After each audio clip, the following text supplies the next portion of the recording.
Trump claims AI will replace these people in the apparatus, challenging the wave of criticism. The stage was set, and the lights blazed down on the polished floor of the set. The audience murmured in anticipation, their eyes glued to the cameras focused on the two people at the heart of tonight's conversation. On one side of the set, Carla Sanders, the renowned TV host known for her sharp wit and no-holds-barred approach, adjusted the microphone on her lapel. On the other side, Donald Trump, the former president, stood tall in his usual confident manner, his red tie a stark contrast against his navy suit. Carla smiled at the camera. "Good evening, America. Tonight, we have a special show. We're here to discuss one of the most important issues of our time, the future of artificial intelligence, and how the U.S. government plans to regulate and manage this rapidly developing field." She turned to Trump, giving him a nod. "Mr. Trump, thank you for joining us tonight. We know you've made it clear in the past that you're passionate about maintaining America's leadership in technology, especially AI.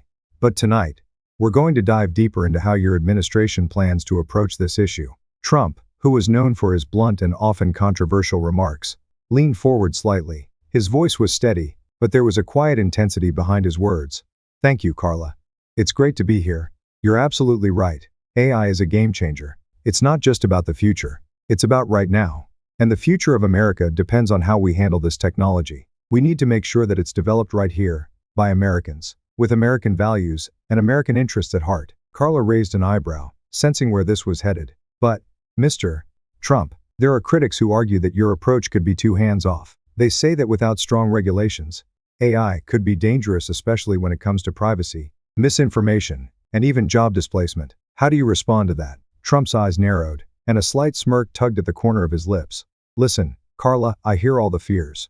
But the truth is, AI isn't going to replace workers, it's going to enhance what we do.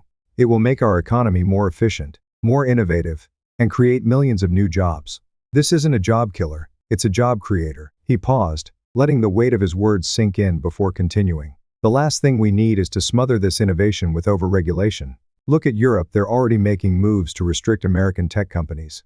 They're imposing rules that make it harder for us to lead in this space. I say, let us innovate, let us build." Carla, ever the pro, pressed on. "But doesn't that come at a risk? Some would argue that the lack of regulation could lead to the development of AI systems that infringe on personal freedoms, spread misinformation, or even become tools of censorship. You've seen what's happening with social media companies and the spread of fake news. How do you plan to prevent AI from becoming another tool of authoritarian control?" Trump straightened up, his voice growing more forceful. "Carla, we are a free country. We are a country of liberty. We don't need AI to control people's thoughts, we need it to make people's lives better. The government shouldn't be in the business of policing ideas. That's what authoritarian regimes do, and we're not going to let that happen here. We'll ensure that AI remains a tool for freedom and opportunity, not control." He leaned back, his fingers tapping rhythmically on the armrest. "And let's be clear, AI should never be used to censor speech. We've seen this with big tech companies. They are already making decisions about what content is acceptable and who gets to speak. We won't let that happen under my watch. The free market and free speech go hand in hand." Carla nodded, her expression serious. "That's a bold stance, Mr. Trump. But what about the concerns from the tech industry itself? Many of the leaders in AI development have warned that the lack of oversight could lead to unintended consequences, things like the misuse of AI in surveillance, deepfakes, and even military applications. What safeguards will your administration put in place to prevent such abuses?" Trump's eyes twinkled with a mixture of confidence and defiance. "Look, the government's job isn't to control everything. Our job is to create an environment where innovation can thrive, and that's exactly what we're doing. We're working with the brightest minds in tech to develop frameworks that allow AI to grow responsibly. But overregulation is the real threat. If we put up too many barriers, we risk falling behind." Carla shifted in her seat, preparing for the next round of questions. "But what about international relations?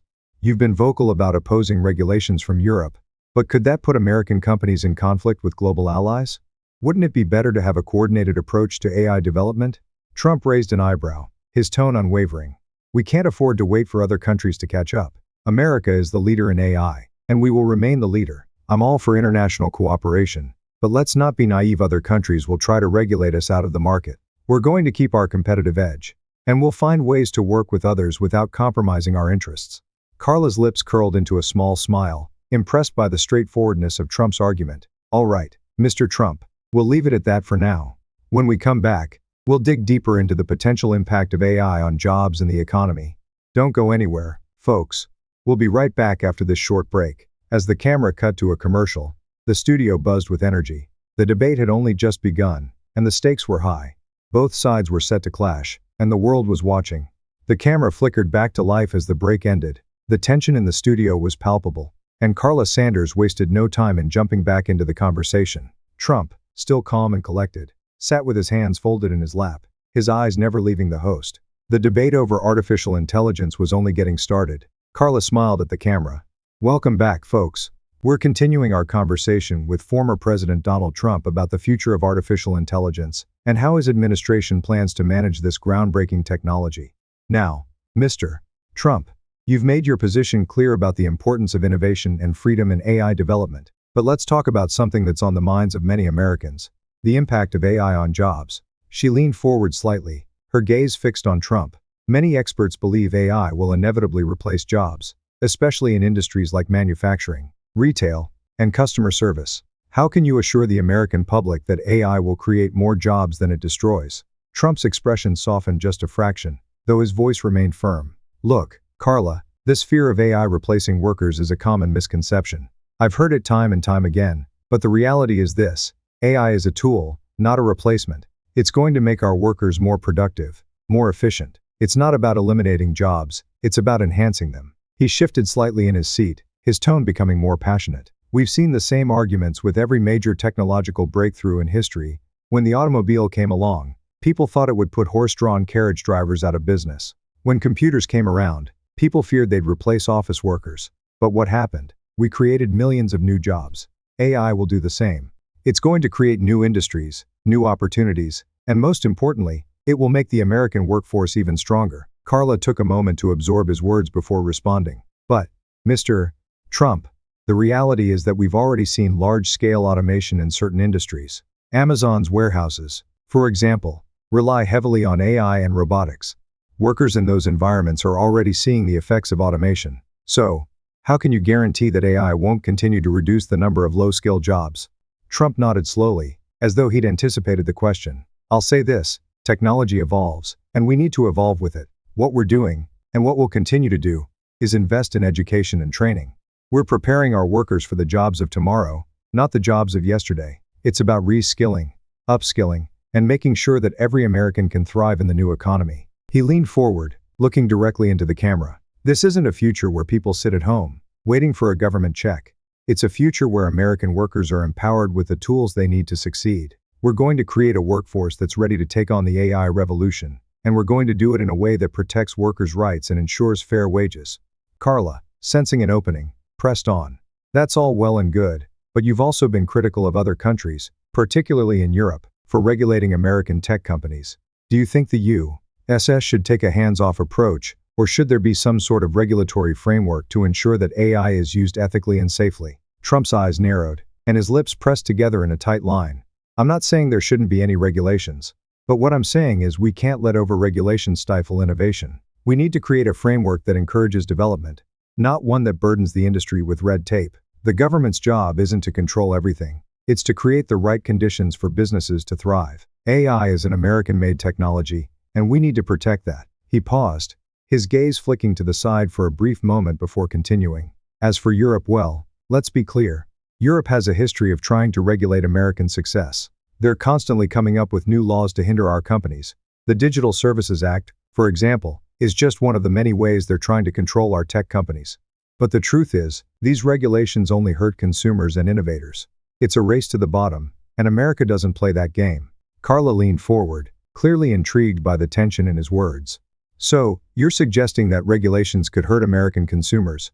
But what about the concerns around privacy and misinformation? Doesn't the U.S. government have a responsibility to protect its citizens from the potential dangers of AI, like surveillance, deepfakes, and biased algorithms? Trump's face became serious, his jaw tightening slightly. Of course, we have a responsibility to protect the American people. But the government should never be in the business of policing every aspect of technology. We have to trust that the American people, with their ingenuity and creativity, can develop solutions to these problems. We're already seeing incredible advancements in AI. Ethics companies are developing systems that are transparent, accountable, and designed to avoid bias. He paused, choosing his words carefully. AI will bring challenges, yes.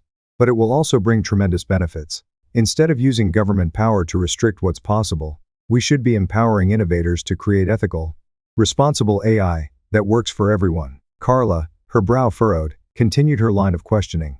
But isn't there a danger in leaving things to the private sector? Without oversight, AI could be used in ways that undermine democracy. We've already seen the negative impact of social media algorithms, shaping political discourse. Shouldn't there be checks and balances? Trump shook his head, a small smile on his lips. Carla, you're right to be concerned about how technology is used. But the answer isn't more government control. The answer is creating an environment where innovation flourishes, but is guided by the principles of freedom and opportunity. Let the market decide what works, and when something goes wrong, let the people hold companies accountable. We don't need bureaucrats in Washington to tell us how to innovate. He turned to the camera again, his voice strong. America was built on the idea that freedom fuels progress.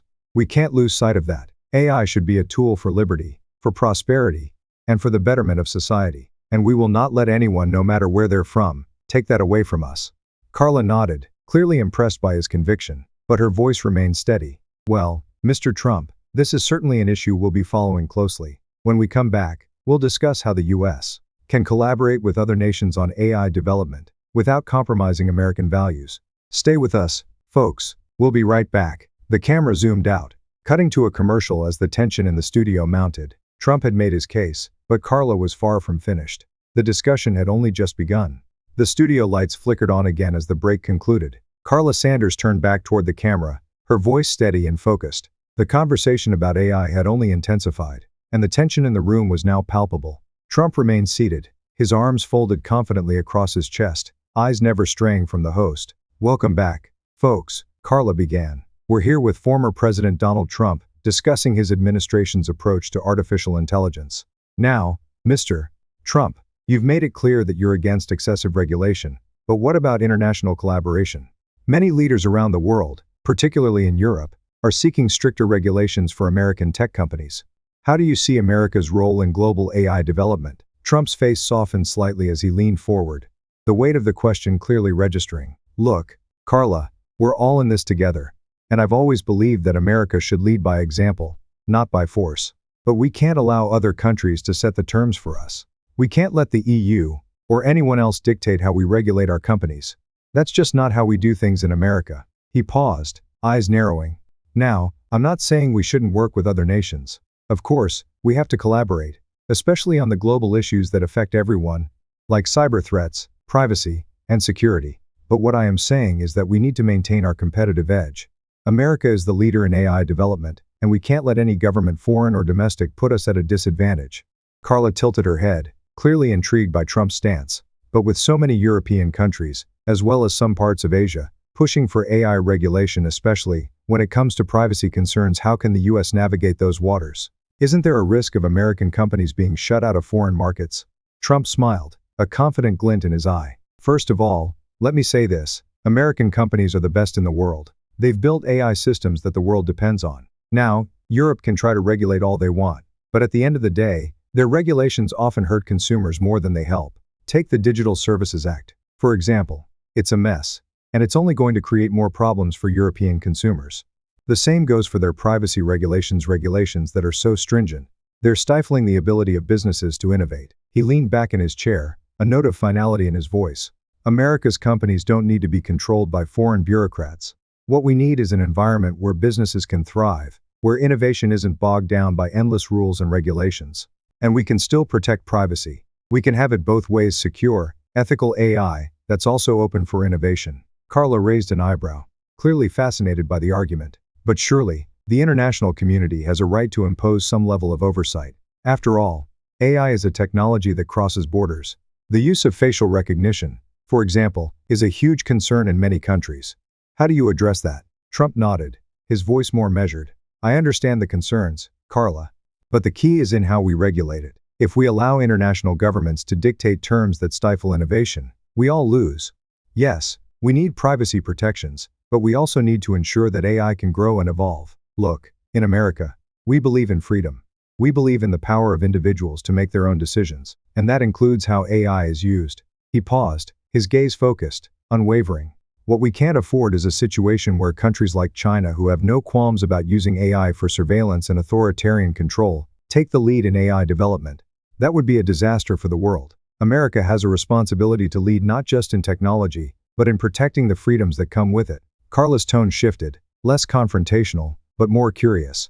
But Mr. Trump, critics would argue that America has its own challenges with AI, especially when it comes to misinformation and the ethical use of the technology. What about the dangers of deep fakes and AI-generated content that can be used to spread lies and manipulate the public? Trump didn't flinch.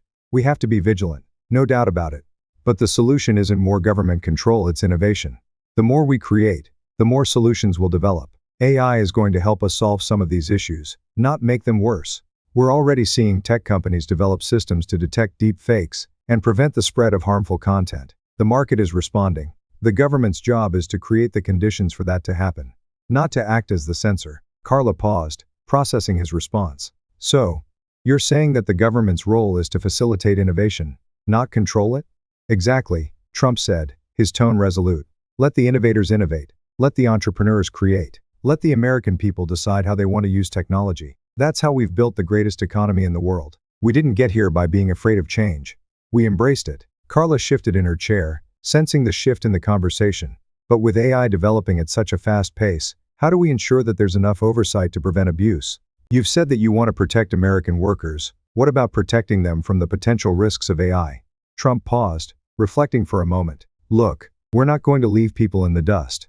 We're going to protect workers by making sure they have the skills to thrive in an AI-driven world. We're going to make sure that workers are part of the conversation. But we also can't allow the fear of the unknown to stop us from moving forward. He looked directly into the camera, his voice firm. The future is AI. It's already here. We can either lead it, or we can fall behind. And I'm not going to let America fall behind. Carla nodded slowly, her expression serious.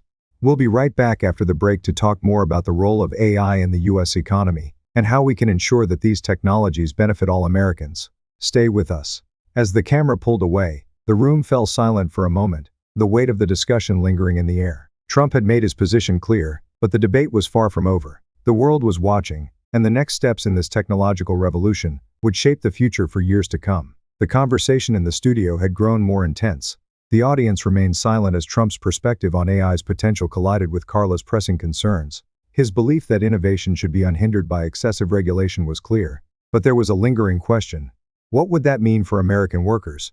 Carla shifted her posture slightly, clearly preparing to delve into the heart of the matter. Mr. Trump, she began, her voice steady yet filled with concern. You've made it clear that you believe in AI's potential for innovation. But what about the American workers who fear being left behind? Automation, after all, could replace jobs, especially in manufacturing, transport, and other sectors. How does the Trump administration plan to ensure that workers aren't displaced by this technological revolution? Trump leaned forward, his eyes locked with Carla's as he responded, undeterred. Let me be clear, he said firmly. AI is not about replacing workers, it's about empowering them. It's about increasing productivity. It's about making jobs safer, easier, and more efficient. We are in the middle of a massive technological shift, but instead of fearing it, we should be preparing our workforce for it. Carla nodded thoughtfully but pressed on. But what about the workers who, quite frankly, lack the skills to transition into these new industries? The shift from traditional jobs to tech-driven roles can seem like a daunting task. How will you address this challenge? Trump's expression softened for a moment as he adjusted his position in the chair. You're right, Carla. Change is hard, but we're going to equip American workers with the tools they need to succeed. We're going to put emphasis on retraining programs and vocational education. It's not enough to just talk about the future, we need to invest in our workers now, so they can thrive in the economy of tomorrow. His voice gained strength as he continued. Look, Carla, we already have some of the best workers in the world, and AI isn't going to replace them. It's going to make them more productive. Take a look at the healthcare industry. AI will help doctors diagnose diseases more quickly and accurately. It will make our factories more efficient. It'll help teachers deliver personalized learning. These are not jobs being replaced. These are jobs being enhanced. Carla, still cautious, brought up a different concern. But what about the immediate future? The reality is that many people, particularly those in low-skilled jobs, might not see the benefits of AI for years. How do you ensure that no one is left behind as AI takes off? Trump's face hardened slightly, his conviction returning. We have to think long-term. It's easy to focus on the short-term disruptions, but that's where our investment in retraining comes in. We need to stop thinking about AI as a threat and start thinking about it as a tool for growth. AI will create new industries that we haven't even dreamed of yet. And with the right policies, we can ensure that American workers are the ones leading the charge in these new fields. Carla didn't give up, sensing an opportunity to further challenge Trump's optimism. But what about the large corporations that may use AI to cut costs, replacing employees with machines? In the past, automation has often meant job cuts. How do you prevent that from happening? Trump was quick to respond, his tone pragmatic but resolute. We won't let that happen. What we need is a clear vision for the future, where AI benefits everyone. We need to ensure that companies aren't just using AI to slash jobs, they need to use it to improve the working conditions of their employees and increase the overall wealth of the economy. He leaned back, his voice taking on a more reflective tone. And let's not forget, AI won't just replace people. It will create new roles. Roles in AI management, in data analysis, in fields that are currently hard to imagine. And those new jobs will require a different skill set, which is why we're investing in education, vocational training, and apprenticeships. We're making sure workers have access to the tools they need to get ahead. Carla seemed to absorb the response, but her next question was no less probing. But many critics argue that the government isn't doing enough to prepare for the massive disruption that's already taking place. What do you say to them? Trump's eyes sharpened, his tone unwavering. I say this: we've done more than any administration to prepare our workers for the future. The key is to remain flexible, to be ready for change. You can't stop progress. The future of AI is bright, and we can either sit back and let other countries lead, or we can take charge and lead the world in innovation. He paused for a moment, looking directly at the camera. The Trump administration is committed to making sure that every American has the opportunity to thrive, not just survive. In this new world of AI, we're making sure that AI doesn't just serve a small elite, it serves the American worker, the American family, and the American dream. Carla took a deep breath, her tone shifting to one of quiet understanding. Well, it's certainly a compelling vision, Mr. Trump. But as we've seen in the past, the world of AI is not without its challenges. There's still much work to be done to ensure that the technology works for all of us, not just the privileged few. But it's clear that you believe that the benefits far outweigh the risks. Trump gave a sharp nod, a confident smile creeping across his face. Absolutely. AI is the future. It's our future. And America is going to lead that future. We'll make sure our workers are at the forefront, not left behind. As the segment came to a close, Carla Sanders nodded appreciatively. Thank you, Mr. Trump, for sharing your insights. We've certainly covered a lot of ground today, but the conversation about AI and its role in our economy is far from over. With that, the cameras signaled for a brief pause before the show resumed, the heavy topics hanging in the air as both Trump and Carla reflected on the direction their nation and the world was heading. As the final segment of the interview began, Carla shifted the focus to the international stage. The global implications of AI were impossible to ignore, especially with growing concerns about how other countries, particularly China and the European Union, were approaching the technology. Mr. Trump, Carla asked, her tone direct, the world is watching. How do you envision America's role in the global AI race, especially with foreign powers like China making major strides in artificial intelligence? And how do you respond to European regulators who are pushing to impose stricter rules on American tech companies? Trump's gaze remained unwavering as he replied, America will always be the leader in AI. We've always been the home of the world's most brilliant innovators, and will continue to ensure that our tech companies can lead the charge without being bogged down by excessive regulations. Our administration has created an environment that fosters innovation, and we won't allow bureaucrats from other countries to stifle our progress. He paused, leaning in slightly as if emphasizing his next point. When it comes to China, we're not afraid to compete. We're not afraid to confront them on their unfair trade practices or their attempts to steal American intellectual property. But we also understand the importance of collaboration, especially with our allies. The future of AI should be shaped by democracies, not authoritarian regimes. Carla nodded, absorbing his words. And what about Europe? The EU has been very vocal about their concerns over data privacy, AI regulation, and content moderation. How do you navigate those complex relationships while ensuring that American companies can thrive globally? Trump smiled, his confidence palpable. The EU's regulations are often misguided. They don't understand how innovation works.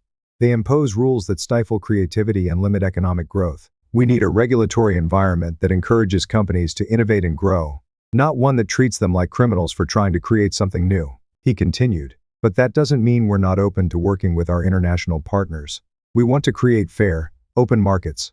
We want to collaborate with countries that understand the potential of AI and are committed to ensuring it benefits everyone, not just the few in power. Carla, looking satisfied with his answer, concluded the interview.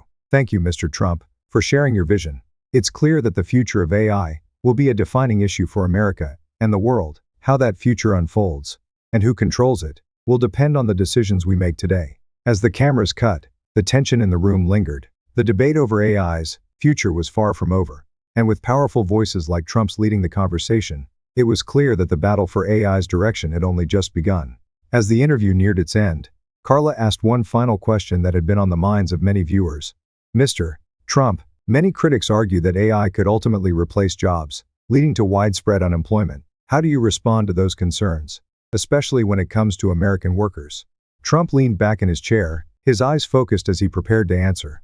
AI is not here to take jobs, it's here to make our workers more productive. We've always been a nation of workers, people who get things done, who build, who create. AI will enhance those abilities, not replace them. He paused, letting the weight of his words sink in. Look, we've seen the power of innovation before. The automobile didn't replace people, it created a whole new industry. The same is true for AI. It will create new industries, new opportunities, and new jobs. The key is to ensure that our workers are trained to adapt to this new world. Carla asked, so you believe AI will create more jobs than it takes away? Absolutely, Trump said without hesitation. The question isn't whether AI will take jobs, but how we ensure that our workers have the skills to thrive in an AI-driven economy. My administration has been focused on ensuring that American workers have access to the best training programs. We're investing in education and workforce development to make sure that when the next wave of technology comes, our people are ready, he continued. And AI will help in fields like healthcare, manufacturing, and agriculture. We'll see improvements in productivity that make these sectors more efficient. It's not just about replacing workers, it's about making their work easier, safer, and more impactful. Carla pressed, but what about the workers in industries that might face disruption? Are there specific plans to protect them? Trump's face softened as he answered, we won't leave anyone behind. Just as we've always done, we'll ensure that workers who face displacement have the resources and support they need to transition to new opportunities. The government, businesses, and labor unions will all play a role in this transition. As the interview concluded, Trump's final words resonated with the audience. AI is the future, and America will lead the way, but we will lead in a way that benefits everyone, especially the American worker. The cameras rolled off, and the tension of the debate slowly began to dissipate. But the discussions surrounding AI, jobs, and the role of government and innovation were far from over. With Trump's clear vision and assertive stance, the future of AI and its impact on America's workforce would continue to dominate the national conversation.